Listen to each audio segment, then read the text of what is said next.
in England, all 3- and 4-year-olds are currently entitled to 15 hours of free childcare per week in term time, or 38 weeks a year. Similar schemes also are in place across the rest of the United Kingdom. The children's charity Quorum found that costs are rocketing, not least during the holiday period, for those parents who need more than what is on offer from the state. Now, incidentally, Quorum started years ago caring for what were called foundlings. Today's challenge is not about babies left in doorways, it's about helping parents stay in work and giving children the best possible start to life. Here's the question, though. Where does the state's responsibility start and finish in that? It's become a live electoral issue. Labour's Shadow Education Secretary argued recently that a Labour government would radically reform the current childcare system as part of a broad offer from parental leave and support arrangements and early years, seeing every child right through into secondary school. 2-year-olds can also get up to 15 hours of free childcare under certain circumstances, whilst parents who contribute to a tax-free scheme can get up to £2,000 a year in government top-ups.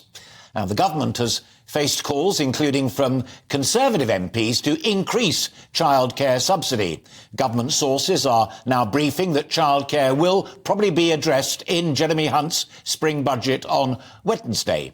According to the Organisation for Economic Cooperation and Development, the UK is among the most expensive countries for childcare across the whole world. Well, to discuss this and put it in some context, I'm delighted to be joined live in the studio by a chartered workplace psychologist, founder of Shape Talent, Sharon Peake, and personal trainer and parent of 3, Sarah Campus. Sharon in green, Sarah in blue. Welcome.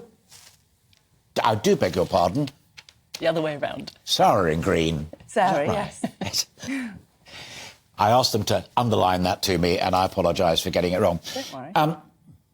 Is this about money and costs, or is this about getting women either back to work or keeping them in work? I think it's about getting them back into work, actually. I'm a business owner, and I have 3 children under 4. And I definitely find that you don't get the support, the childcare provisions aren't there for children under 3.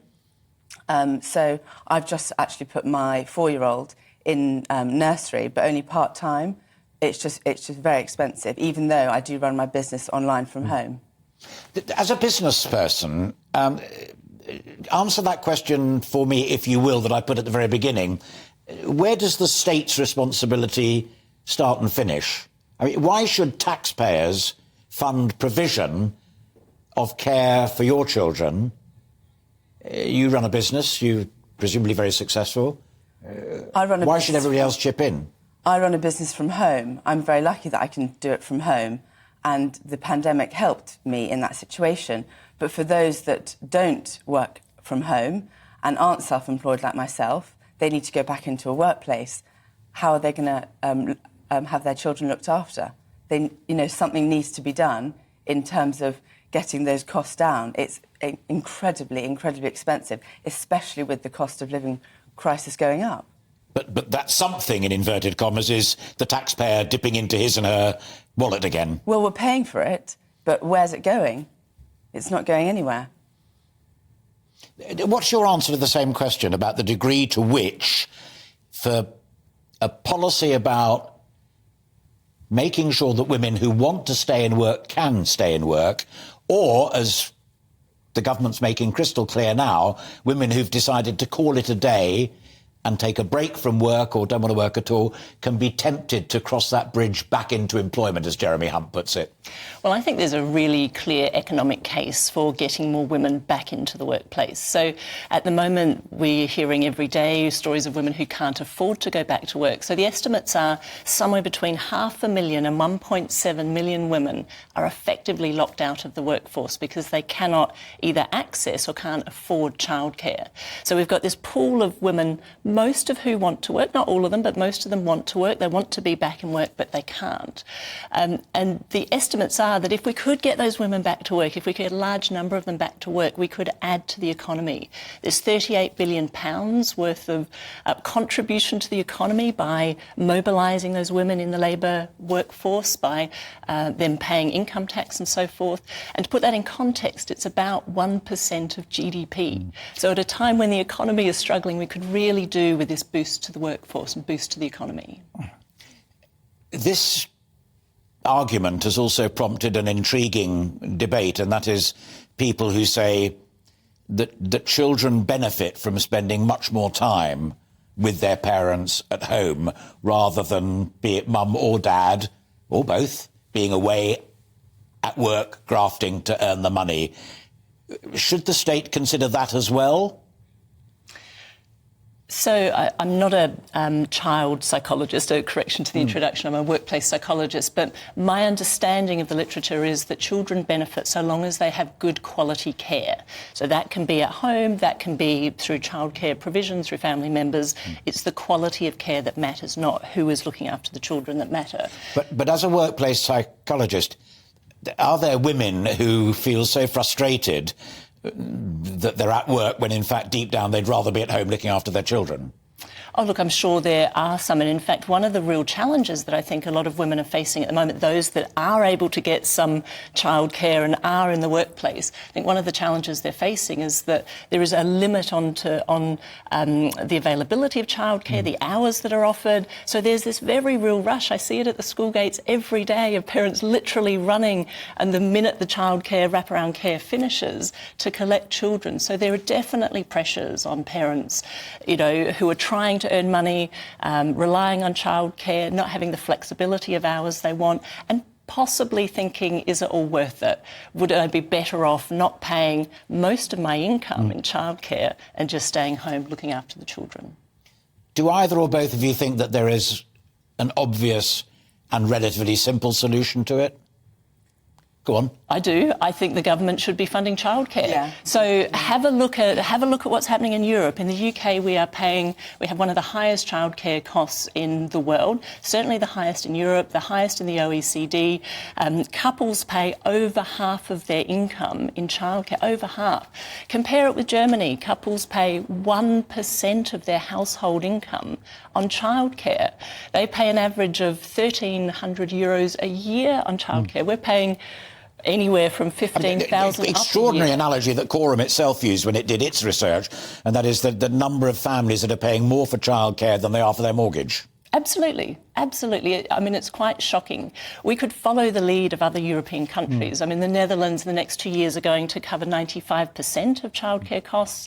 So if you take away that massive financial burden, it frees up those hundreds of thousands of women that want to get back to the workforce who can contribute economically and actively to the economy. So I think the solution is really simple. It's more funding around childcare. It's both funding the sector to make sure there is the availability of hours, but there's making sure that the costs are covered for parents as well. I completely agree, and I think if you have the funding of the childcare provision, it then has more women, or parents, should we say, that are able to go into the workforce to then help the economy, and also it will flourish the economy and children. That's a brilliant businesswoman speaking, i.e. if the economy booms, it will pay for itself. Exactly. But how do you actually manage it? You said earlier, as being a mum and running a business as well, how do you manage that fine balance? It definitely is a fine balance, because I don't want to have my work take over my children, because I'm very, conscious that I'm there for them and I want to develop them as much as I can, especially before they start school. So with my online business, I teach, I train my clients online whilst my children nap. That's my main working time. And then I have power hours throughout the day where I get some work done. But otherwise, I'll go out with them, take them to galleries, because there are so many galleries out there that are free, which is really good. And then in terms of them getting their social interaction, I do a few classes. So I do a lot to give them what they can get without having to go to nursery. And it's far, far cheaper. Far, far cheaper. Some of the best employers make provision as well. either in addition to or as an alternative to whatever is available from the state. And I know for a fact that a number of top graduates, when they're considering which company they may work for, that's one of the questions that they will ask. Now, isn't that a gauntlet that should be thrown down as much to employers as it should be to the taxpayer? To what? To offer childcare provisions? Yeah. Come and work for us, we'll open opportunities to you, we'll have people like you to make sure everything is OK and fine. But also, if you're a parent, we have provision available to help you be both a productive worker and a mum. There's definitely things organisations and employers should be doing. The challenge since COVID is that the world has moved more to a hybrid way of working. So kind of gone are the days where everyone traipses into the office and you can have childcare facilities on site and they're right there in the same building near you, with people working more flexibly, more remotely, geographically removed from their employer. It is much harder for employers to offer that service. I think there's a really practical implication that wasn't there a few years ago about those provisions. But what I do think employers can and should do more of is to help those parents who are in the workplace, who are struggling with the lack of childcare provisions, to give them more flexibility. So rather than have employees have to request flexible working and have it approved, make it a default. Sure. where it is possible for Are there standout examples where people who are listening or watching our conversation could think, all right, I'll go and have a look at that and see how they do it? Would you cite, apart from your own company, which of course utterly brilliant, but seriously, that you work with or that you have clients who work for and say, no, this company is really terrific? So I would be hesitant to call out one particular example here, but there are lots of cases that we're seeing of organisations who are structuring roles as being flexible by default. So automatically you can work a certain number of hours, but you can start and finish when you want, so long as it fits with the organisation and client needs. There are more and more organisations starting to equalise parental leave, and I think this is a really important part of the equation. So at the moment, it's mothers that get more of the leave, so they'll get a longer maternity leave period. Some organisations are still offering 2 weeks paternity leave. So if you can equalise that, if you can pay fathers the same amount as mothers would receive, so maybe 6 months full pay, for example, to take paternity leave, then you can start to balance the responsibilities in the household, because one of the biggest issues for women, the motherhood penalty, is that women are taking more time out of the workforce. So we've got this gender pay gap, we've got a decreased lifetime earnings, decreased pension, because women are taking more time out. So organisations can help balance that by offering more paternity and parental leave and equalising that. I think that's a very important point, because I definitely hear from my clients that a lot of mothers are actually sharing their leave with their husbands or with their partners, so that the women aren't actually out of the workplace for so long, because it will also de-skill them as well, because things will change, especially with technology ever evolving. It's going to be a much more interesting general election than we thought, wouldn't it? Completely. And I think next week with the thank you both very much indeed for breaking into your weekend and coming to chat with us. Chartered workplace psychologist and founder of Shape Talent, Sharon Peake, and personal trainer and parent of 3, Sarah Campus there, engaging in conversation.